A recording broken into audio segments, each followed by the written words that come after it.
Hi, everybody, and welcome to RHAP's coverage of The Amazing Race 37. My name is Mike Bloom, and we're drumming up another podcast for you today as we are heading to Japan for a day of ups and downs. Our first post premiere episode, get a lay of the land as to what these teams are capable of, and what they're capable of, in my opinion, is a very fun episode of television. Now, of course, I am not alone. Together, we are a bunch of offbeats, but she is on the Amazing Race beat week after week. It's Jessica Liese. Hey, Mike. Very, very excited to talk about this one. It's funny. I feel like it's 2020 all over again because the entire world is on fire, and a show hosted by Phil Kogan is the one bright spot in my world, keeping me clinging to my shreds of sanity. Okay, there we go. Listen, Phil, it's all on you. No Yeah, no pressure. pressure. No pressure at all. Well, we're going to put the pressure on you all with a couple plugs right here at the top. So first, we plugged this last week. Of course, we know AmazingRace.com is where you go to make sure you're subscribed to all of our podcasts. There's an Amazing Race specific feed on that website where you make sure you don't miss a second of the recaps we have going on, Jessica's exit interviews, and anything in between. And additionally, Jess, we admittedly totally forgot to plug this last week. Chalk it up to the fact that we haven't talked Amazing Race in a year. But for those of you that are still on Facebook, we actually have an Amazing Race specific Facebook group where people can come and talk about the show, past, present, and future. Rob has a website.com/tar group, TAR group. Where we have discussion threads up there. That's where Jess and I post the podcast. We might throw out some discussion questions from time to time. So Rob has a website.com/tar group. Intersect with us.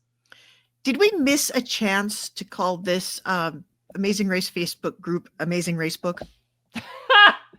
Well, yeah, actually, you know what? I think we could call it still Amazing Race Book. We're only in year 2 of this. It's not too late. Let's portmanteau the crap out of it, much like any proper duo in Amazing Race. Amazing Race Book. Be sure to check it out, people. Add it to your social media sites of choice and chat away with fellow TAR fans. Yeah, and when we do post it, we get great interactions. People are really awesome, and I apologize for not posting a discussion thread this week. Well, it's fine because we've got a lot to discuss right here, right now. Because, again, you like to come in with this adage, right, that the premiere and the finale of Amazing Race season should not be any sort of hallmark as to the general quality of the season. So, for all intents and purposes, this is when we kind of start judging what the quality of the season might be. And for what it's worth, I really enjoyed this episode. Again, a lot of masters to feed last week in terms of introducing us to 14 teams, introducing us to the fork in the road, eliminating 2 teams. This one felt more like that regular Amazing Race with obviously one twist thrown in, but this is sort of what you come for, you know? Yes, of course, we're a little scrimping on the tasks. We're staying luckily in Japan next time, so there's more of that culture to explore, but even just looking at the fact that one of 2 teams in the final flight into Japan, nearly 2 hours behind the leading team, finished in second place, and the first team to get to the intersection was eliminated, shows when the Amazing Race is at its best. It's this roller coaster quality where you never truly know who might wind up on that mat in last place. Yeah, honestly, I felt like the game design of this was on point. The creativity of the challenges, highlighting the area, all on point. And it felt to me like maybe everybody on the Amazing Race took a step backward and thought about, remember back in the day when people really, really loved the Amazing Race? Remember when people threw parties about it and, made close friendships and talked about it with passion online? What were some of the things they had? What are some of the things that make a season of The Amazing Race good? What makes it fun and good, as it were? And they did that. This is such a throwback. I felt like we'd stepped into a time machine. We're coming out in the Obama administration and everybody's having fun and the challenges are exciting. We're traveling. We feel like we saw a part of the world. And we saw so much drama that wasn't that didn't give us like sympathetic pain. Exactly. Only sympathy in that regard. So let's get into it. And we got to start, I suppose, to your point, one of these qualities that does harken back to those salad days. And to your point, in talking with Phil before the season, he did say that I don't know if it was him speaking on behalf of production or him personally, but he actually had, done a little bit of a, maybe not a fan census, but definitely a surveying of the fans to see like, what do they like about The Amazing Race? He talked to the people on the street, but he really talked to them. And knowing Phil, I actually would expect him to like talk somebody's ear off that he just randomly found on the street one day who said that they liked Amazing Race. Maybe finally those people that stop him at the airports, like he actually decided to stop down and talk with them. And I would imagine one of these things, which was brought in from season 35 for the first time in a long time, was the ability to book your own flights. Now, granted, things are still a little stratified, right? Like we eventually got down to only 3 flights from Hong Kong into Osaka. We are a far cry away from like, yeah, sure, gutsy grannies, book your 4-leg trip into Johannesburg and find yourself in last place. They still want to keep things relatively competitive. But to start off the episode, there was some intrigue here. You have teams getting lost on the way to the travel agency and as a result, missing out on those first flights. You have some teams in the last flight working their magic at the airport to get a spot on that middle flight and other teams that don't. There are teams in Amazing Race seasons past who have cemented themselves as iconic duos through the magic they were able to pull off at the airport. And we got a little bit of a smidge of it here as well. This is one of the things that made the episode feel like such a throwback in the best possible way. And honestly, maybe it's just that I've been so beaten down by reality over the years, but it felt to me when they started booking flights and they said, oh, the next flight is an hour later. You remember, I think it was season 24 where this was the worst, where they'd have 2 sets of flights. They'd be several hours apart. And you always knew you didn't even have to pay attention to the front of the pack because they weren't in any danger. And I saw that. I'm like, that's a whole hour. That's a lot of time. And then it ended up being no time at all because of the genius of these challenges.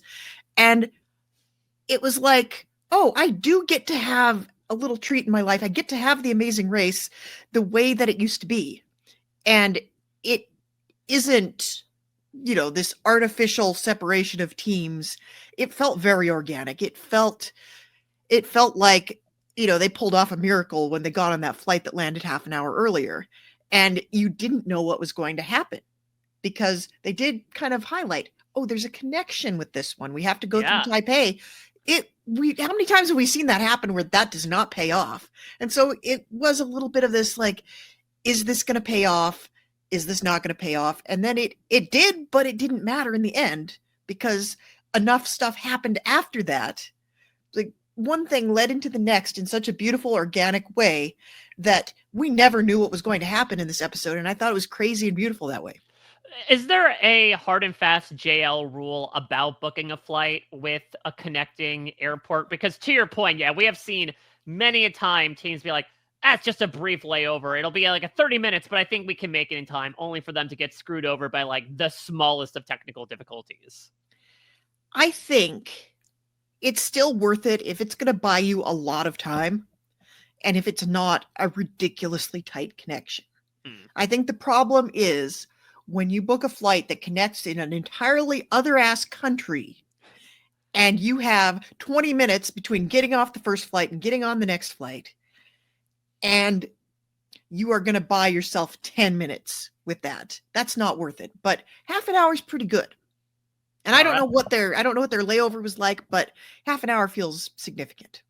All right. Well, the teams will land in Osaka, though to your point, they are going to mix like a nice mochi dough soon enough. But first, here it is, the return of the intersection, a twist that, again, we reminded fans of. I would say, as much as Phil says it's like an Amazing Race classic, it was more so kind of a flavor they tried for a brief portion of time that they decided to bring back here. And we'll get into the roadblock proper. What did you make of the return of the intersection overall? Well, Mike, can we devote some time on this podcast to a little bit of a history lesson? Oh, gladly. Where's our Amazing Race 101 with Stinger with like super young George's voice? Yeah, I got to get him to record another one. Now that he's been on Amazing Race podcasts giving his predictions for the future, that's what we've gone to. No, we need to talk a little bit about like why the intersection isn't a bigger part of Amazing Race lore, because there have been so many twists in Amazing Race history where I felt like if we did them a little bit better, they'd actually we'd be speaking highly of them. They'd be fun. They wouldn't feel superfluous. And, that's how I feel about the head-to-head / face-off / double battle. If you did it a little better, it would be good. But because you do it so badly, it's terrible. And the intersection is a prime example of this, because I think a few times when we've seen it, it's been all right. Like it's fine. It's a nice little wrench we threw into things. Season 11. This is maybe the most unjust, upsetting, and angering thing. It is a confluence of events that centers around the intersection and makes me angry to this day. Justice for Team Guido. Yes. So I'm gonna set this up. I'm gonna explain why I hate the intersection. And spoiler alert for the Amazing Race All-Stars from like 20 plus years ago at this point. Yeah, it was 2007. I feel like if you haven't seen it, I apologize if you're like coming in, like this is your first day as an Amazing Race fan and you haven't seen any prior seasons and you want to go in unsullied, but you could go out there in the world and somebody could tell you just about anything. So I think you've had time. You've had nearly 2 decades to watch this season. So I don't think this is not going to ruin anybody's day. And if not, skip ahead like 2 minutes. That's generous. I have 2 minutes I'm giving myself to encapsulate all of this. So to set it up, we have this leg in which one of my all-time favorite teams, Team Guido, friends of the podcast, came in last on the previous leg. And back in the day when you came in last on the previous leg, they've had different things they've done to punish you in non-elimination legs. But this one was a really badly planned twist called Marked for Elimination, in which if you didn't come in first on the next leg, you had to wait out a 30-minute penalty, at the end of which you could check in or you could get eliminated if you were the last team. So they had this hanging over their heads, and everybody knew they had this hanging over their heads. There's 6 teams left, and they put teams on a morning challenge and put them on buses, 3 teams per bus, arriving at the next clue box 3 hours apart. So we had this setup that's very much like what happened this week, where you had 3 teams arrive at the clue box and only 2 of them can intersection it up.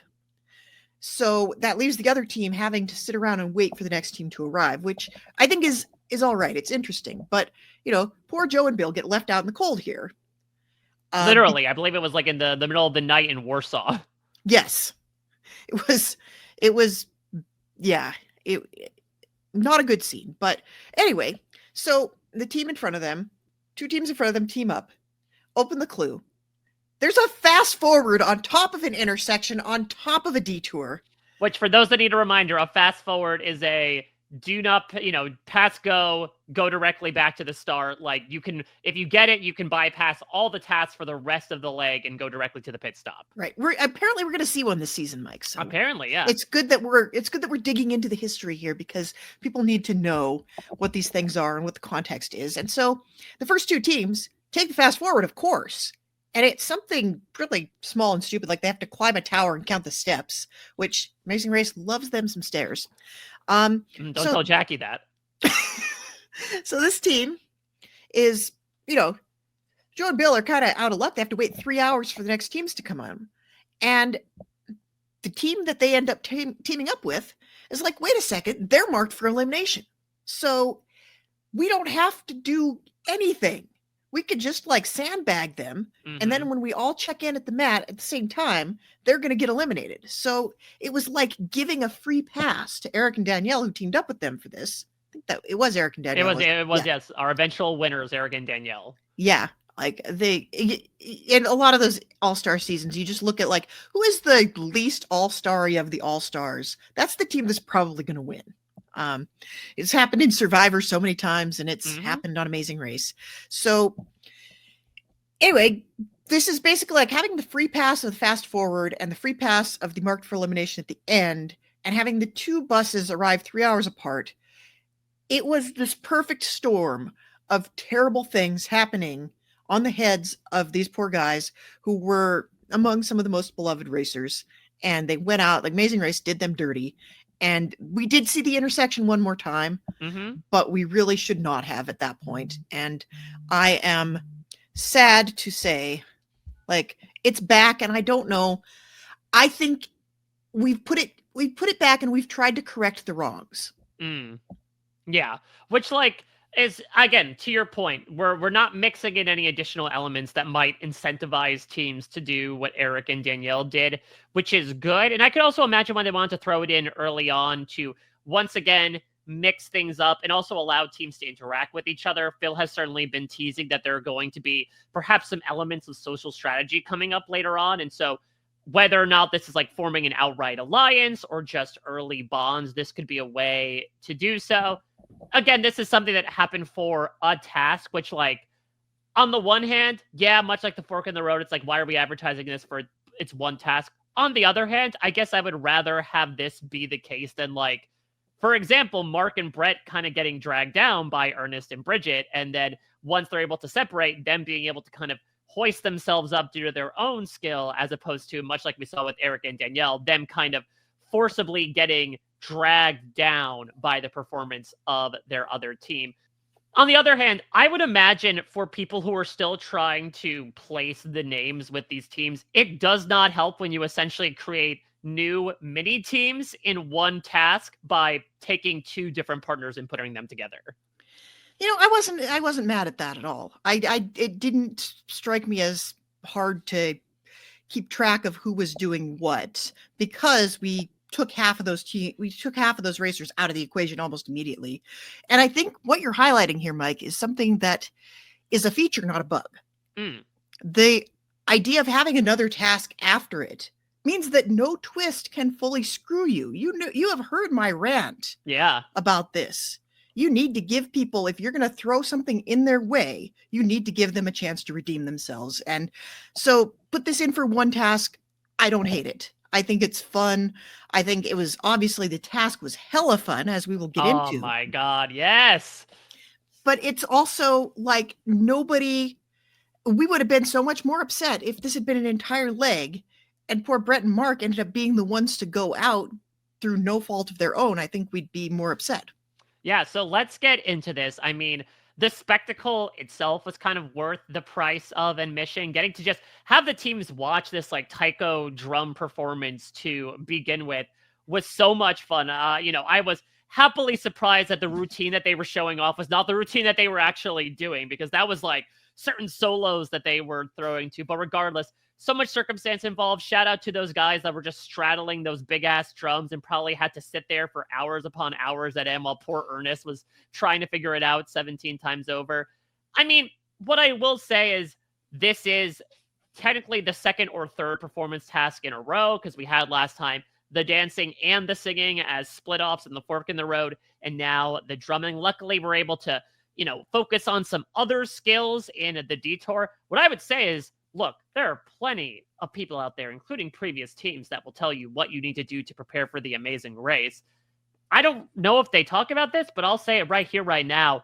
Take a music class. Learn rhythm, because no matter what that's going to involve, whether it be dancing or singing or playing an instrument, having some sort of knowledge of how to be on beat was the key here. Yeah, and that was something that when I'm sure when you spoke to Ernest and Bridget, it was the same thing. That was something that they highlighted. They said these were two performance tasks in a row, and they thought they were out of the woods when they got done with the first one. They're like, oh, we won't have to do that again for a while. And then the drumming comes in, and it's like, yeah, they felt like they really should have studied music a little bit harder. Yeah, I think it's as simple as taking a class with choreography and learning how to keep a beat, because they're not going to make you learn how to play like a Chopin piano concerto. And shout out, there was a Chopin challenge in that Amazing Race season we just talked about. Yes. They're not going to make you play something impossible. They're not gonna make you do what that one dude was doing with all the drums. You don't have to be You don't have to be the guy from Rush here. You just have to keep a beat. You just have to be able to count to 4. Yeah, And shout out to Neil Peart. God, R.I.P. man. And I think it's not said enough. Like, just take any kind of dance class where you have to just hit the beats and then you'll be golden, because they're not going to make you reinvent the wheel here, but it's something that is important. And I looked at this and I'm like, yeah, I was an orchestral percussionist. This would have been my 5-hole. Yeah, I mean, and you see this in performance tests as well. We even saw it a bit last week, like the sliding scale of judging, because, I mean, we'll get into it. Like, Jonathan and Carson or maybe it was Jonathan and Jack, were like really, really good. Like, I would say they were probably up there with some of the brief stints of professionals drumming that we saw in this, but it was all about hesitation. Like, the second that they paused, that's when the judge just shut everything down and said, no, no, no. And then you go to the under end of things and it's very clear that some of these people are not doing the complete, right, left notations that are probably in the music. But it's like, okay, you stayed relatively on beat and you didn't hesitate. And so we're going to give it to you. Yeah, I think performance tasks are always, there's a little bit of showmanship involved. Like, how many times have you seen somebody do something technically perfectly and then they still don't get the clue because they didn't do that? But where's the feeling? Yeah, where's the emotion? You're supposed to be entertaining. Yeah, and I did like that they were sometimes shouting things as well. Sometimes it was to guide each other along. But again, that duo that I was talking about was going takoyaki, takoyaki, which maybe was a mnemonic, or maybe, I didn't know if it was part of the song as well, which would have been probably throwing people. Takoyaki, that's grilled octopus. I mean, I think it's a fun way. I don't know if you ever saw this, Jess, the list of how to read rhythms through the names of food. I don't know the specific thing you're talking about, but I do know that if you're trying to beat 3 beats against 2 beats, you always say hot cup of tea. Yeah, or you could do 4 16th notes is watermelon. There's a whole list of those types of things. Yeah, I love that. All right, I'm in the land of square watermelon as well. Well, let's move on to our first out-and-out detour of the season here, because again, the fork in the road was sort of a detour, but with extra steps here. So we have Mochi and Mawashi. So Mochi, they are essentially making mochi, which made me incredibly hungry, but it's essentially pounding this dough till the cows come home and making them into what are apparently mushroom-sized balls to be adjudicated. Mushroom-sized. And then the other one, which was far and away the more popular of choices, is learning how to properly wrap a sumo wrestler and then engage with said sumo wrestler. Okay, sumo guy. It's early in the season, Mike. Sumo guy is going to be my favorite. Oh, you think this man? Sumo might be my favorite, but only because he might be one of the most full-bloom NPCs we've had on The Amazing Race in a while, considering true. He was letting it all hang out. He was pixely. Maybe that's a reason why they ended up, besides the Survivor pairing, this has to air at the 10 o'clock hour. I don't think children could watch the sumo wrestlers junk for minutes at a time. I'm glad you're the one that's talking about junk here, Mike, because I wasn't going to bring it up. But yes, and again, this is a shout out to the classic early aughts reality TV era of everybody having pixelated nudity on their show. Yeah, many pixels. They just found the Amanda Kimmel of Osaka and had him step in here. I mean, it's also interesting because to your point about the typical final thing you have to do, this one was, okay, you gotta push the wrestler out of the ring, which is all right, wrestler, stand there for 10 seconds and then step back 3 steps. But I don't know. Was there a little bit of, involvement between what he was packing down there and these poor Americans that are trying their hardest to push their full body weight against him? This man is professional, Mike. That's very true. I would imagine actually this is a problem that all sumo wrestlers face. And I think probably inherent within the sumo wrestler training is to kind of, protect your lineage in many different ways. Yeah, well, and okay, I don't want to go on too far on a tangent here, even though this is you don't want to talk too much about sumo wrestler balls in our Amazing Race recap? I think it is worth delving into. It is worth delving into the cultural treatment of balls in Japan, because it's very different from what it is here. It is kind of I've heard it described as they're funny the way farts are funny here. Mm-hmm. They're not. Yep. It's not like a it's not like a sexual thing. Like there's just a lot of ball jokes. I have to give a shout out to the movie Pompoko, which I recently saw for the first time, which is it's a Miyazaki joint, and it's beautiful and weird like Miyazaki, and there are so many balls in it. So many balls. Like I took my child to this, and it was just it's raccoons with balls. That's my 3-word summary. But all of this is to say that they're not quite as hung up on it as we might be here in the States. Oh, they're well hung, just not well hung up on it. Yeah, just not well hung up on it. And I think in sumo, you are especially you become very used to it very quickly. Any thoughts before I guess we wrap up the discussion of this detour, about wrapping up this part of the detour in general? What did you think was the harder task, both in terms of expectation and reality? I mean, I was worried at first this was going to be one of those one-sided detours where we never even saw the other half. Yeah, the poor Mochi Master wouldn't have anything to adjudicate. It was really sad, because that was much easier than I think we thought it was going to be. I think people looked at that and thought, oh, well, we could put on a costume, or we have to lift this massive, huge mallet and beat something into submission. And I think it ended up, it looked like to me like the Mochi was far easier, and it was a little bit less fiddly. They didn't judge it as harshly. And, it was, you didn't have to throw your body at a nearly naked stranger. So there was that too. At least not against your will. Yeah. But again, it was all very above board, very professional, but that guy was awesome.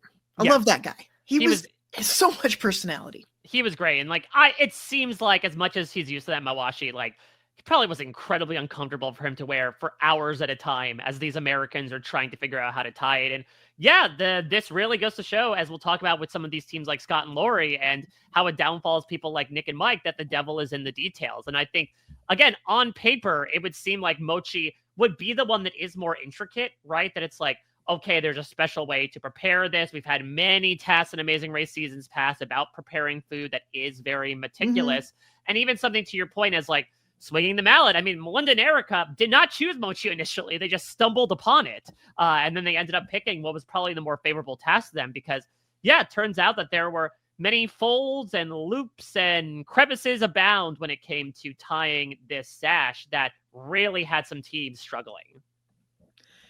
Yeah, it was. But I think both of these detour options, they're very iconic Japan-themed tasks. And they're both very vibrant, easy to watch, interesting, and that's hard to do. Amazing Race doesn't always nail this, but I think they nailed it this time. And it's wild to me. I think we probably we've at least had sumo-related challenges in the past, because we've been to Japan a lot of times, but how easy would it have been for them to just do Japanese game show for the 5th time? I was going to say, this is one of the rare times we've been to Japan where they don't do either a Japanese game show outright, or they don't do some sort of wacky art style akin to a Japanese game show. Yeah. We don't need to do that, because we can go to the well of iconic Japanese experiences. And really, it also was kind of on the line. It was just a little bit past the, this is not something you could just go and do on vacation. This is an authentic-ish cultural experience. Well, you say that, Jess, but this was an Expedia sponsored leg, where indeed, I believe if you book with Expedia, you can do this on vacation.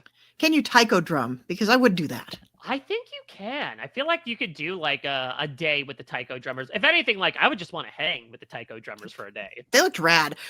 Did you catch when Scott and Bernie got their challenge on the first try? How theatrical they got with the clue. It was the greatest Yes, thing. The guy turned around. He also made a bit of a magic trick happen where he turned around with one envelope, to consult with the judges, and then turned back around with 2. Again, you gotta make the time go by when you're one of these judges waiting for these uncultured Americans to absolutely butcher the thing that you do day in and day out. So I'm glad he was able to make a show out of it. Yeah, and I think he probably didn't know what else was out there on this leg. He didn't know how badly he'd get upstaged, because For all of the theatricality we got, he could not hold a candle to Sumo Guy. That's very true. He's like, that man Josiah. Surely he went out on top getting to watch me drum. There's nothing else that will get him going more than what I was able to do for him. Yeah, but again, I will. If I ever go on vacation to Japan, if I'm in Osaka, I'll pay any amount of money to go to Taiko drumming fantasy camp because that looks totally baller. All right, well, let us get into some of these teams because, as we mentioned, really up and down leg emotionally and race-wise for a lot of them. And let's start at the top here. And this is interesting, Jess, because last episode, we see Jonathan in particular act very adversely to not finishing in first place at the end of his side of the fork in the road. And so I thought, okay, this is going to be our season-long story of how they can't get first place and they're going to have to learn to accept that, and that as long as you do the best you can do and you survive, that's all that matters. But nope, immediate validation. On their 7th wedding anniversary, no less, I suppose that's the Sumo anniversary, Jonathan and Anna were able to kill the drummings. They won the beat-off in a manner of speaking, and they beat out the other teams here and claimed that first place victory they were craving from the very beginning. Okay, but I don't think how you are when you're at the top of the pack, I don't think that is any indication of what kind of attitude you're going to bring to the rest of the race. It's very easy to be happy and confident and not fall apart when you're coming in first. And they did have a great leg. They really felt like they learned from the last leg. And Jonathan was being a little bit less of a Jonathan. But I think, is it going to hold? Could they come in second next week and not be total butts about coming in second and not being in first? That's what I want to know. Yeah, it's a good question because on the one hand, you could say, aha, now that we've finished in first, and they end this episode, right, being like, okay, we now learn that when we're not exactly succeeding in the perfect goals that we set for ourselves, we learn that it's still okay to do so.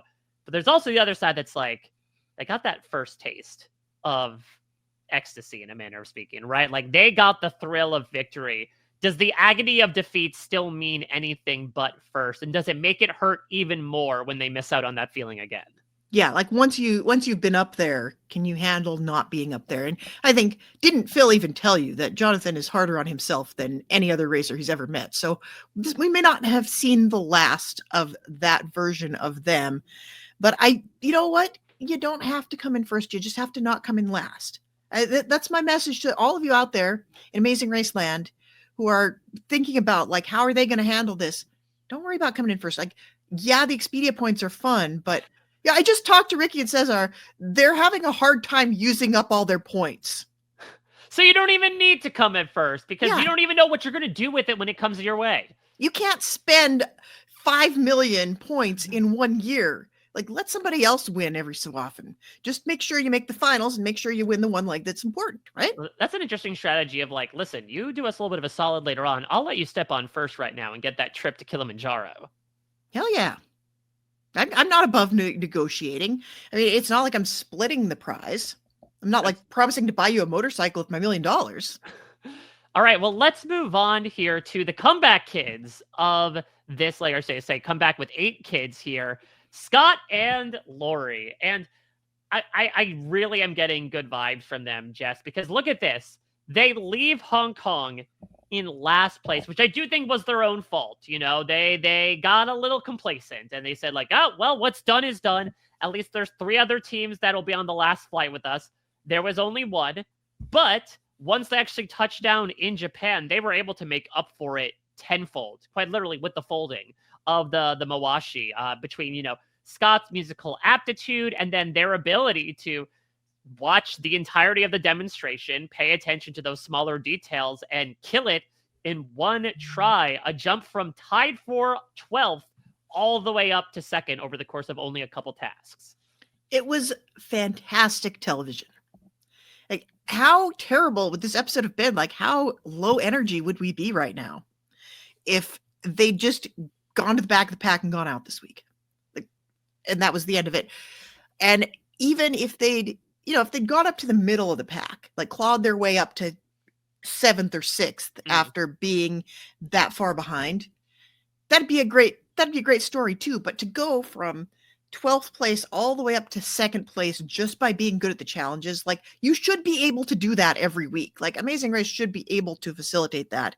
And it's testament not only to their great racing abilities, but to a great, well-designed leg. Yeah, and I think this is going to speak to what we talked about with Melinda and Erica and what was mentioned this week, right? Which is, again, this is the oldest on average cast in Amazing Race history. Unfortunately, we lose another, of our oldest cast members in earnest this week, but there is still a bit of an age disparity seen and a physical disparity, and it's a bit of work smarter, not harder for a lot of these teams. That was a big thing for Penn and Kim, right? It was like, we know we're not the fastest, so we have to make sure that we are the smartest. Or Derek and Claire even expressed the same thing. And I feel like that's the case with Scott and Lori as well. And I just mentioned 2 winners of their seasons. It's not going to guarantee a win, but I think it's really going to help them. And I would go so far as to say, like, they possibly have some Final 3 potential right now. I'm not going to disagree with you there, Mike. I think they're really savvy racers, I think, and they know what their strengths and weaknesses are, and they're going to be able to leverage those in a way that gets them far. Well, let's talk about another incredibly solid team, in my opinion. And again, a lot of up and down movement. It's also tough to parse out, like, okay, how you did on the previous leg versus this leg in terms of performance, since it was split 7-7. But Alyssa and Josiah are quickly cementing themselves, in my opinion, as one of the most consistent teams on the race. They won their portion of the fork in the road. Here they have a very respectable 3rd place finish. And Josiah is also continuing to kind of stick out as one of the more delightfully goofy personalities on this season. His glee at getting to meet a sumo wrestler, and then when he realized he got to actually wrestle him, he was so excited about that. It was so endearing. I love how excited he is about everything we've seen so far. It's kind of golden retriever energy, right? It very much is. I mean, listen, for a while, Jesse and I have been spotting the dog person in every season of The Amazing Race. That might be Josiah this season. Yeah, I think you might be right about that. I think he's our dog of the season. Yes, but what I will also say is, like, I'm glad it worked out. And again, they did well with the particular detour that they chose. But I would also caution people, like, don't necessarily pick a detour option or have someone do a roadblock because it's something they want to do. Like, for all we knew, and I guess this was the case, that Mawashi was the more complicated task, but I think in a different world, them taking something because Josiah wanted to meet a sumo wrestler could have left them flat on their backs, like they should have been after they went with sumo wrestler in the ring. I disagree, Mike. I think this is an old Linda Holmes thing. Ooh. When she was recapping Amazing Race for Television Without Pity back in the day when this episode would not have been out of place.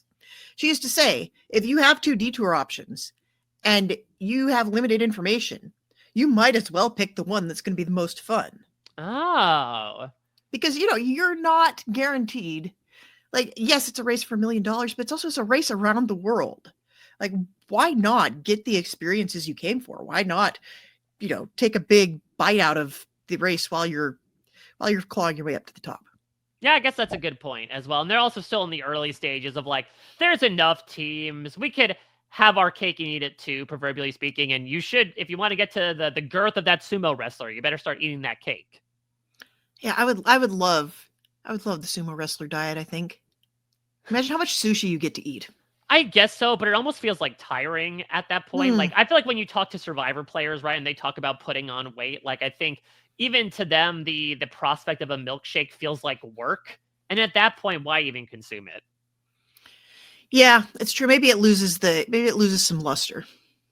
All right, well, let's move on to a team that is certainly not losing their luster. A bit of a slide down from Carson and Jack after their absolutely dominant performance in the first leg, but still respectable.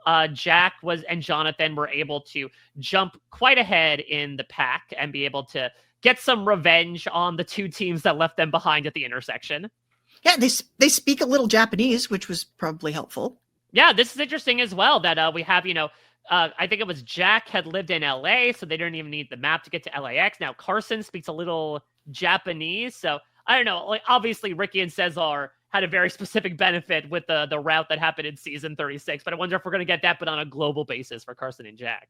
I mean, I don't think language skills are ever necessarily like, I wouldn't put that high on the list of things you have to do to prepare. Like, don't learn a Yeah. language to go on The Amazing Race, but it's never been a bad thing to know a little bit. And the Japanese was all correct, and it was like the guy understood him. Yeah. You don't want to be that guy that like goes into a random Taco Bell and starts speaking Spanish to the guy behind the counter to impress his date. But this was useful.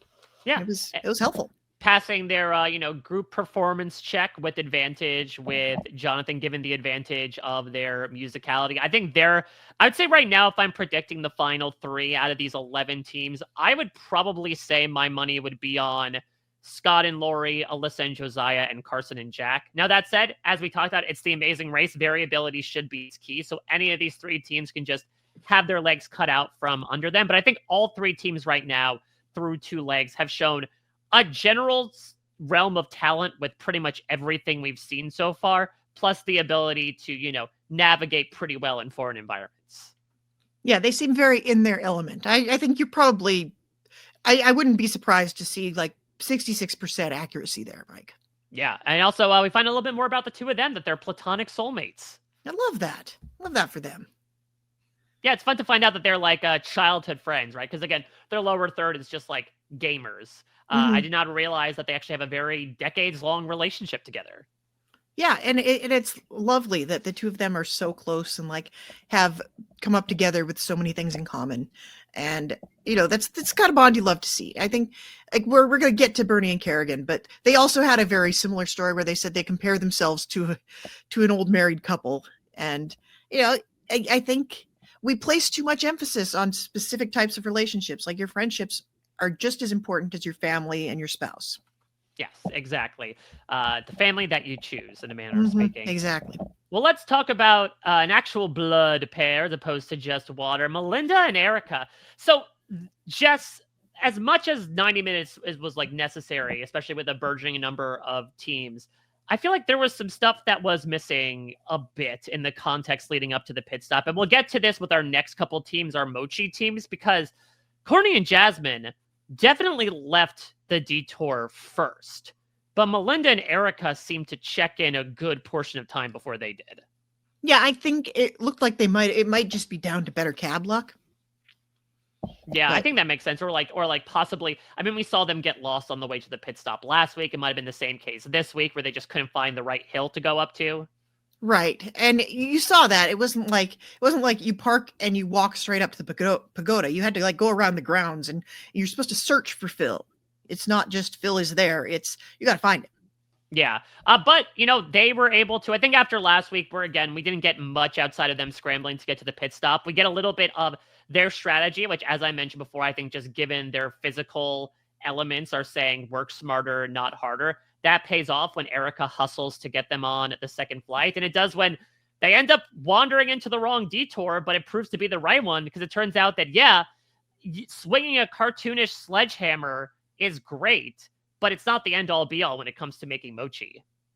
Yeah, it turns out I thought you would have had to pound the rice a little bit harder than that to get where you needed to go, but yeah, and that's what Carson said too. I mean, this is one of those things where like personal experience can actually hurt you. Where it's like, oh, I made mochi before. It takes such a long time. You didn't realize that there was actually less of a discerning eye for the mochi than you might think. Right. Yeah.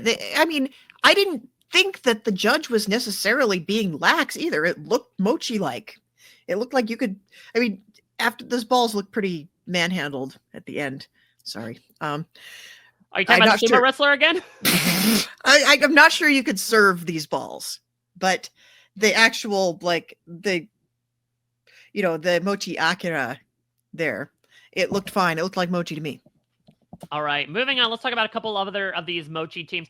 Courtney and Jasmine able to have certainly less of a climactic leg than they did the first time around, and were able to excel a bit. And again, paying attention to the details and being a master of the size of the balls. So I would say a rather nondescript leg for them, but definitely a step up from where things were last time. Yeah, they're figuring it out. I think they're not totally sunk. They're smart. They're going to get a rhythm. And I think they're going to be much better racers than the first leg might have led us to believe. All right, and let's talk about our final Mochi team, Pops and Jeff. Jess, over under, I'm going to say 7 episodes that Phil makes references to Pops' biceps. I mean, how can you not? We're already 2 for 2. He just randomly comments on like, come here, come in, Pops, come to the pit stop, look at those biceps. He just says it flippantly. There's always a runner, Mike. Like every season, there's something like Phil gets in some rapport with one of the teams and just like cannot shake referencing it. Like, you know, the one year they had the race car drivers and Yes. he just kept negging the one. Yeah, the one that was less famous. Yeah. Or I would say like the Penn and Kim season when he kept making the same joke over and over to every team that checked into the mat. Like Phil likes his bits. Absolutely. And I think this is a fine bit because those are some fine biceps and the two of them, like they are so ridiculously strong. And I loved the pictures of little tiny Jeff and Pops like being lumberjacks together. It was so cute. And like, I'll admit, as the father of a son, that mentality that Pops had of like, as soon as he was born, I realized that it wasn't just my son that was arriving into the world. It was my friend. And like, I mean, these two work together. You can very clearly tell they have a very close relationship, which bears out on the race, but also an important lesson for them to learn as well, that maybe one of the reasons why they took Mochi is not only because, it's not only because Courtney and Jasmine also took it and they were intersected, but because they thought, oh yeah, we can pound out the Mochi, no problem. And their problem was like, yeah, they were totally fine with that, but they quite literally manhandled the Mochi balls to make them, I don't know, the size of each other's heads, that they failed the task the first time around. And so I think they're learning very early on that there's a certain amount of finesse that comes to even the tasks that require the most brute force. Yeah, there's skill. You know, you need brains and brawn. Yeah, absolutely. All right, well, let's get into around the back half of our teams here, of our Dirty Dozen, and we got to talk about Bernie and Kerrigan, because these were one of our teams that were like, yeah, we didn't really see a lot of them in the previous episode, but we did see that thing where Bernie's like, oh, I'm fiery, and she calms me down. I wonder if that'll bear fruit. And holy crap, we visited the orchard in the first half hour of this episode. And I feel like this conversation is almost always an inevitability with every single team on The Amazing Race, which is like, something's not working between us. Let's hash it out. When we talked with Derek and Claire, they said they had that conversation after the first leg. But Jess, it doesn't always happen while you are sitting in an airport on the last flight with cameras in front of you and all that dirty laundry, which is probably fairly dirty at this point, even a couple days into the race, gets aired out for everybody. Well, Mike, I think it's many things at once. It is the pressure cooker of the race, but it's also, we talked about it at the top of this very podcast episode. How many times have we seen a team get on a flight where there's one other team and they're an hour behind everybody else? And it's just like, that's all she wrote. Like, that's the end of the leg. So I can see where they get on this last flight and they are feeling like, oh, we're going home. It's done. It's over. And all those emotions come bubbling up worse. Like, I don't think they have this same conversation at this same level of intensity if they're on the first flight. I think that just doesn't happen. But I think it was just compounding it. Like, I'm sure that Bernie is fiery in general. And I'm sure it's not the last conversation like this we're going to see. But I think it was just so heightened because of the perfect storm of events. Well, I think as well, it's because it came as a direct result of what was the issue at the time, right? Which is that Bernie feels like Kerrigan isn't speaking up. Kerrigan feels like she is speaking up, but every time she offers her input, Bernie is saying either, great, we're actually going to do it my way, or great, we're going to do it my way. Oh, wait, your way was better. Can we go back to your way? Which wastes time on something called The Amazing Race. And it culminates here, right? Where like, they're really going through a lot of indecisiveness as to, okay, do we try to get on this other flight or do we just wait? And eventually they decide, okay, let's just wait. To your point, the pressure builds when they say, shit, there's a chance we have a 50-50 odds right now, a coin flip of going home right here, right now. Why did this happen? Well, it's because you didn't speak up about it, Kerrigan, and you didn't make this decision. Well, maybe I can't speak up about this decision because you're consistently making the decisions for our group. Well, maybe I'm making the decisions for the group because I feel like I'm the best on this race entirely. Like, it was incredibly entertaining to me. As much as it was, I could only imagine being Scott and Lori in the moment, just waiting for the hours to pass, you got to find some entertainment. And much like how sometimes people watching, you get to sort of take a peek into people's lives as they argue in a public setting like an airport, you get that here just in the realm of reality TV. I wonder if it's different. Like if people in front of you that you have befriended on The Amazing Race, if they start having an argument, like, okay, if I was out with my friends, like if I was out with one of my friends and their significant other and they started having a conversation that grew into a heated argument, I might go find something else to do and let them hash it out. But are the rules different if it's being filmed for television and everybody's going to see it eventually? That's like, true. Can you sit there with popcorn? Yeah, you can be like, I feel fine being a gawker in person because millions of people will be gawkers months after the fact. Yeah, you might as well get used to it because everybody's going to have an opinion. So we're just gonna sit back and enjoy the show. So it's interesting because the narrative was then built afterwards, right? Like after the big climactic commercial break of Bernie saying, okay, you're going to lead this leg because it's very clear if we keep doing things the way that we are, we're going south fast. And I believe we're actually flying south to get to Japan. And so it happens. And Kerrigan does use a bit of personal experience to help with the detour, though it does kind of send them to the back of the pack as well, or at least they were in the middle and then they kind of fall a little bit behind. So I'm not sure what the lesson to take from this is. Is it as simple as they hashed out their differences and had a conversation, now we can move on for the time being? Or is it like, well, when Kerrigan stepped up, it kind of had middling results? I think we got to wait and see, Mike. I think the conversation, like the philosophy of the conversation, is going to be important. I think it's going to be useful. But as to whether they've got the right conclusion from it, that remains to be seen. All right, moving into our next team, and I'm very excited. I do agree that I think they have put this matter to rest, but much like we talked about with Jonathan and Anna, I would not be surprised that like once they get into the line of fire again, if Bernie's, I wouldn't even say impulsivity, but like ability to make quick decisions, jutting up against Kerrigan, feeling like she's making the correct decisions, but just with a bit of timidity, I feel like it's going to be a when, not if. There's going to be more contrasts here. Yeah. Yeah, I think it's probably not the last fight they're going to have. No, certainly not. Well, let's get into a team that was certainly putting up a fight when they found themselves in last place coming out of the intersection, Brett and Mark. And, we got a taste as to, okay, they do usually well in these performance tasks here. And even Ernest himself has admitted to this. Like, it was not Mark's fault that they fell into last place. And so they were able to make up for it, though, in a different type of task, one that did not necessarily cater to their taste. And so massive kudos to that. They were able to jump up a few places and keep themselves safe. But Jess, I'm intrigued by the stuff that was outlined at the very beginning, right? That Mark is someone who is a little bit more serious and hot-headed and wears, his thoughts on his face. And Brett is kind of the one to calm him down. Yeah, and what a time to get thrown into the most stressful thing of the entire season.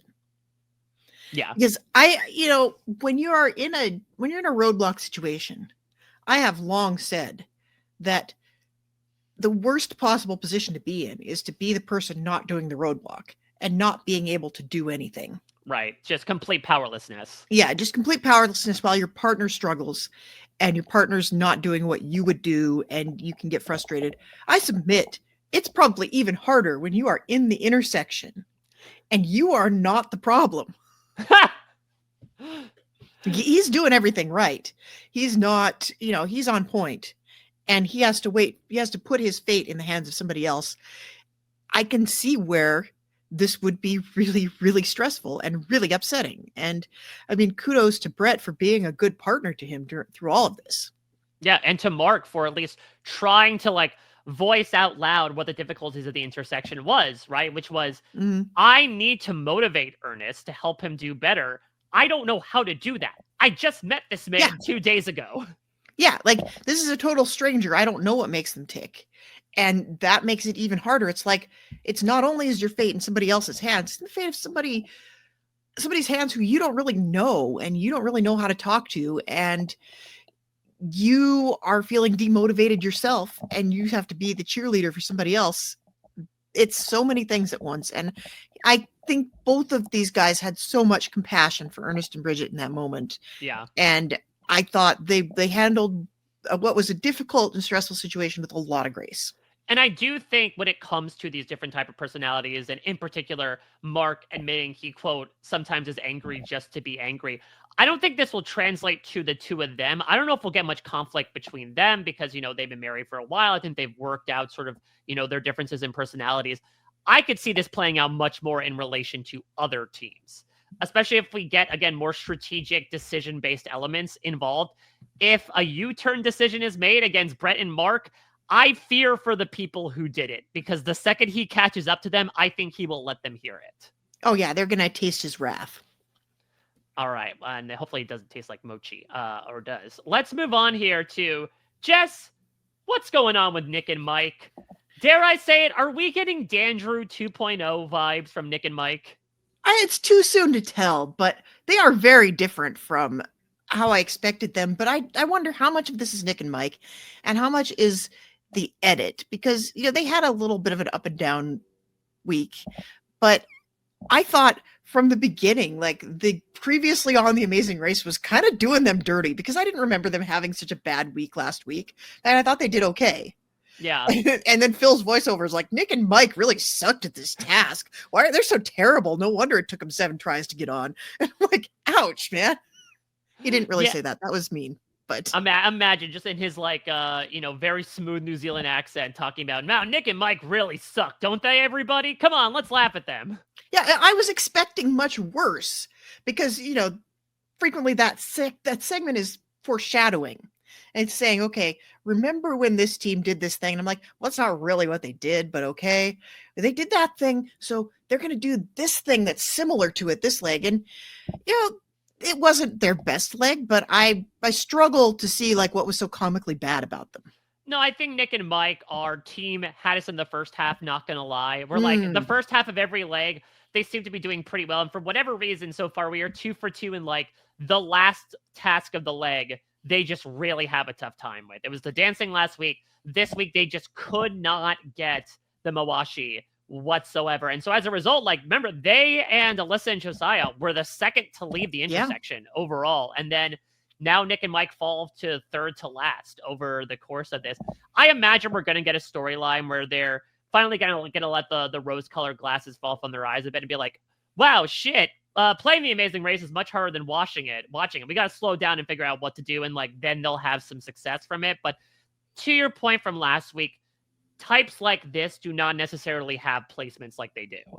Yeah, they're a little bit all over the map. And I gotta like that too, because I don't like it when this type of team is either really, really good or really, really bad. So I like that we're getting a lot of variance here. We're subverting expectations. They're very funny. I like Nick's comment about touching parts of Mike that he never wants to touch again. Yeah, I mean, listen, haven't we all felt that way? Nah, maybe they were just forecasting the current, Michigas about the White Lotus season 3 in terms of brotherly love in a whole new way. Dear Lord. All right, well, let's move on to another pair of siblings here who similarly struggled in the detour. And I would say we've had 3 hours of The Amazing Race 37 so far, and I do feel like for their efforts, we have seen and gotten to know pretty much every single team, kind of except for Han and Holden. It feels like Han and Holden, it was one of those things of, oh yeah, they're still at the detour. I kind of lost track of them. Yeah, they are getting a very, very low-key edit, but what parts of them I do see, I'm a little bit worried about them. Yeah, I mean, they had the whole confessional, right, of like, our worst enemy is ourselves. They were speaking about themselves in the third person. Will Han and Holden, succumb to their self-sabotage? Yeah, and then we had, the moment I want to talk about is Han having a very early panic at the Mawashi challenge and wanting to switch detours. I know. Look at that talk. I was like, that's a real record scratch. It really didn't seem like, it seemed like they were closer to getting it than they thought they were. And also, like, switching a detour should be a very, very last resort. Yeah, I would imagine that's the case, especially when you feel like you are in the back of the pack. And I can't remember if Ernest and Bridget were there already too, like I can imagine switching if you feel like there's a great mystery of like, well, we haven't seen the last place team. So like, right. Maybe that's going to buy us some time. We even had that earlier when they went to a task and they got the route info and they had left their cab behind accidentally, like the other two teams. And so Han has a little bit of a freak out, like, oh my God, we're in last place. I can't believe this. And Holden's like, you need to calm down a little bit, which is interesting because I do believe Holden is the younger brother. So it's a nice, Yeah. interesting inverse of their sibling dynamic. But what's also unique as well is they say, like, yeah, we're youngins, but we don't really interact with each other a lot. We're 20-somethings. We have, separate, busy, individual lives to get to. And so maybe it is also a manner of, like, trying to figure out how the other one ticks, despite the fact that they have spent the majority of their lives within the same household together. Yeah, well, it's different getting to know your siblings as children versus getting to know them as adults. It's not a predictor of, like, how you got along when you were, several years older than the annoying toddler in your house. That is not any way predicting how you're going to do when you're in your 20s and you're running the Amazing Race. But I think it is an interesting dynamic that Han seems to be the one who's very out of her element, and Holden is more laid back and, like, kind of talking her down from the ledge. I wonder how long that's going to hold for them. Yes, exactly. They can Holden can hold on. I mean, this can go in a couple different directions. We have certainly seen pairs struggle in the beginning of the race and then eventually find their footing. We have also seen teams that just could never get their footing, that are just struggling from the very beginning. We're done with the departure groups now, so Han and Holden, I'm not sure how far behind they are going to be than the other teams, and this leg will continue in Japan. So I don't know how many bunching points we are going to get. So there's a sizable chance they could be the next team eliminated, or they could find this as a way to suddenly, like, pull themselves out of their tailspin and realize how they need to work together if they want to proceed. Yeah, we could see them having a Bernie and Kerrigan conversation top of the next leg. All right, and finally, the pair we lost. And this is another one that, again, we didn't really know a lot about last week, but we got to know a lot this week because, unfortunately, we saw a lot of poor Ernest struggling on the drums. It was a beatdown, in a manner of speaking, for Ernest and Bridget. Any parting thoughts about these two? I mean, it's like 2 seasons in a row we get the father-daughter team going out in episode 2. Mm-hmm. I want to see, like, I feel like they always go out very early or very late. Once you've gotten past the first couple episodes, if you're parent-child team, I think you'd stick around a while. So the other parent-child teams might be in good shape here. But yeah, I thought they had a lovely dynamic. They were really super nice people. Didn't see as much of them as I think we could have, but also I think we got one big moment, and, Ernest is going to be getting gag gifts of drumsticks for the rest of his life. Yeah, I think right now he sort of has that one drum line committed to memory. So as long as he can find a band that only plays that one set of Taiko drum music, I think he's found a new career for himself post his retirement. But this was a really sweet dynamic from what we got to see, as sweet as bubblegum. And of course, the eternal parent-child dynamic on The Amazing Race of, like, okay, we went from one having a clear position of power over the other to, like, we are peers and teammates now. How do we see ourselves as equals? That was a big discussion with Steve and Annalise. So unfortunately, not a long time here for Ernest and Bridget, but they seem to have a really cohesive, strong relationship. And in the chance that we both got to talk with them, it seems like they were really in a good place throughout, and they left with even more appreciation for one another. Yeah, it seemed like they had an already strong relationship that only got stronger from being on The Amazing Race. All right, Jess, the action will continue next week as we will continue in Japan. And another, I would say, true Amazing Race classic will get thrown in here. In fact, one that we saw recently, season 35 brought back the Express Pass for the first time in a long time. But for those that might not remember, because that was a year and a half ago, what is the Express Pass? The Express Pass is a document that allows the bearer to skip any task on the race and just go straight to the next one. A little bit less overpowered than the fast forward, but certainly something that people covet. And we've had so much drama around it because frequently on The Amazing Race, there's 2 of them and they get to give one away. That's always fun. But it looks like there's just one this time. And hopefully there's something they got to do to earn it, because it's not Ernest. Yeah, it sucked when they had to when they just opened the clue and a random one was in there for one of the teams. Like, what is that even? Like, Yeah. give them a reason to get it and make it something that is advantageous later on. I think it's going to be fine. Yeah, we've seen it distributed sometimes where it's like, oh, this team came in first place in the first leg and you get an express pass.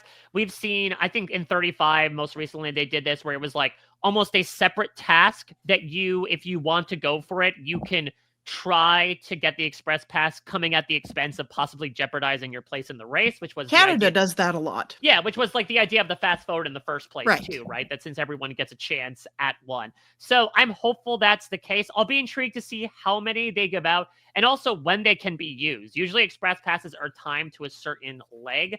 We have certainly seen some teams infamously go home with express passes. What I would say is, to use some survivor parlance, the fast forward is to the god idol as the express pass is to like the regular hidden immunity idol, where like it'll help you. It's not going to be completely a game winner, but it's something you can certainly use if you are in, a really tough corner, if there's a particular task that you feel is going to jam you up all day. Or in some cases, we have seen some teams just get super greedy and be like, I want to go for first place, so I'm just going to use my express pass automatically. Yeah. Yeah, which is fine. Like, if you think you're not going to need it, that's a calculated risk. It's kind of fun. All right, so we shall see what that entails next week as we'll be back for episode 3 of The Amazing Race 37. In the meantime, Jess, anything you want to preview from your podcast with Ernest and Bridget? I had a lovely chat with them. They're great people. Really fun time. And yeah, that should be up in your feeds about the same time this very podcast is. So if you haven't listened to that yet, I encourage you to go over there and of course go over to Parade and read Mike's recaps as well. Thank you, Jess. This is why we're great teammates, is because we're constantly lifting each other up. But yeah, I got the chance to talk with Ernest and Bridget as well. Also got the chance to talk with the most recent contestant voted out of Survivor, which was a big old handful. If you wanted to get into all the chaos that went down, talk about shuffling places more so than The Amazing Race does on a regular basis. And of course, all the other stuff I'm doing reality and scripted TV wise, you can check out at a Mike Bloom type. Once again, get involved in our community here on We Know Amazing Race. Go to WeKnowAmazingRace.com to subscribe to our feed and leave any ratings and reviews. Greatly appreciated, especially early on here in the season. And RobHasAWebsite.com/tar group to join our Amazing Race book group and take a look at what fans are saying about this season overall. I think Jess and I have been having a lot of fun. I've been hearing a lot from fans about how much they've really enjoyed this season through 2 episodes. Look, we got a while to go, especially with 14 teams. I think we're looking at like an 11, 12 episode season, but so far, very strong start from the season and hopefully from the podcast alike. Yeah, it's good stuff.